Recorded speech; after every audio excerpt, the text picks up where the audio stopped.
This chapter we will focus on early India. This is India's position relative to Europe, Asia, and Africa. It is known as the Indian subcontinent because this landmass over millions of years moved north and slammed into Asia. The intersection of those two plates pushing together caused the Himalaya Mountains, the largest or highest mountain chain in the world. North India is arid. It uses irrigation for farming. Southern India is tropical, full of moisture, and two major river valleys caused by monsoon and melting snows from the Hindu Kush and the Himalayas.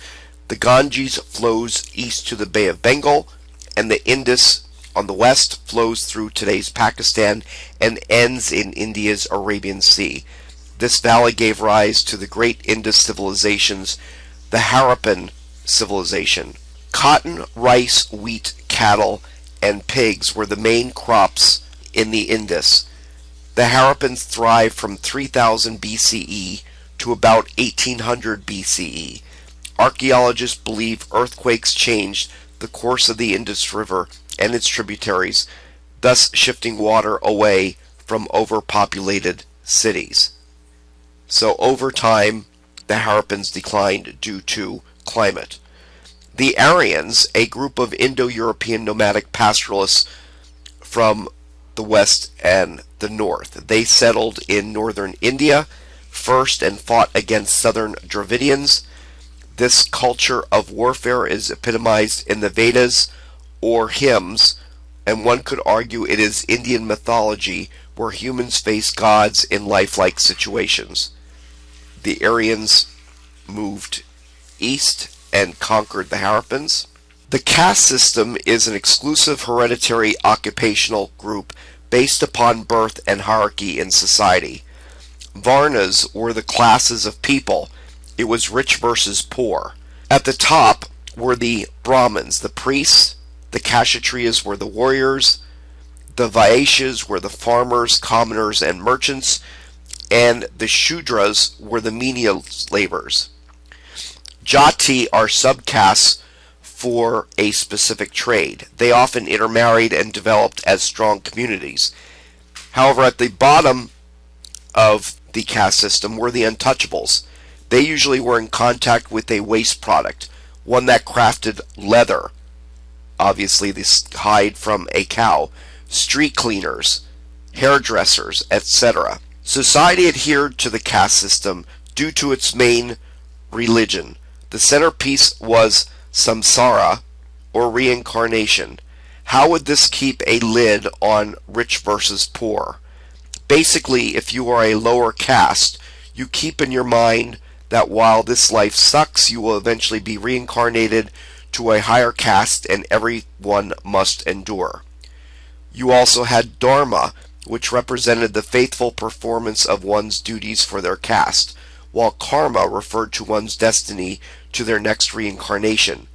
Good karma would bring upward mobility, while bad karma would lower your life's status.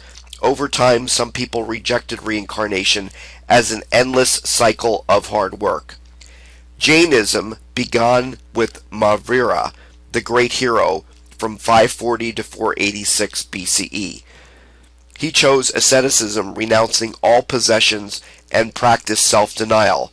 He loved all living things, animals, insects, and plants, and thought they should be treated with respect.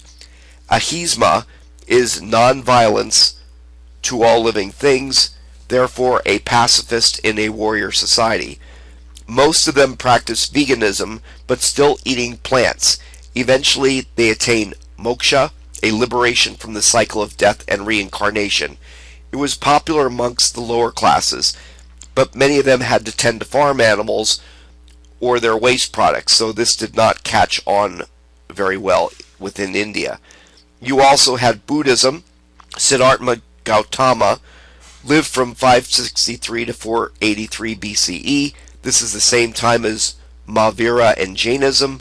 Buddha was born inside a wealthy aristocratic family, possibly one of the Brahmins. At the year 29, he left his family and gave up his worldly positions and avoided life's pleasures, abstinence. He encountered an old man, a sick man, and a dead man to try to understand life. And according to his followers, he meditated in a tree and became enlightened. Thus, Buddha means the enlightened one.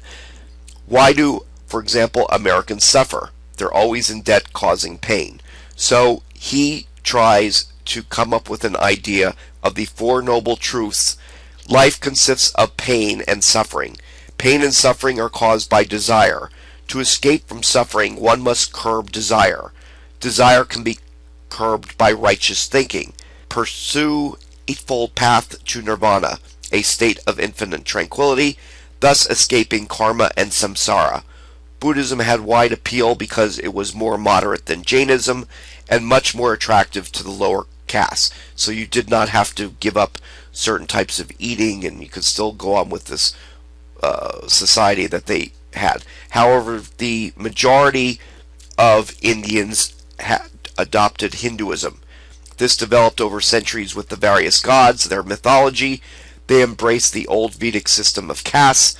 Brahman was the strongest god, and they revered the Ganges as the sacred water of life, and cows as the mother nourishing everything with milk, their dung for fertilizer, the dead cows provided leather, etc. Here are two Vedic statues of God Vishnu. So this was all part of Hinduism and the mythology, whereas in Buddhism or Jainism, they did not believe in these Vedic gods.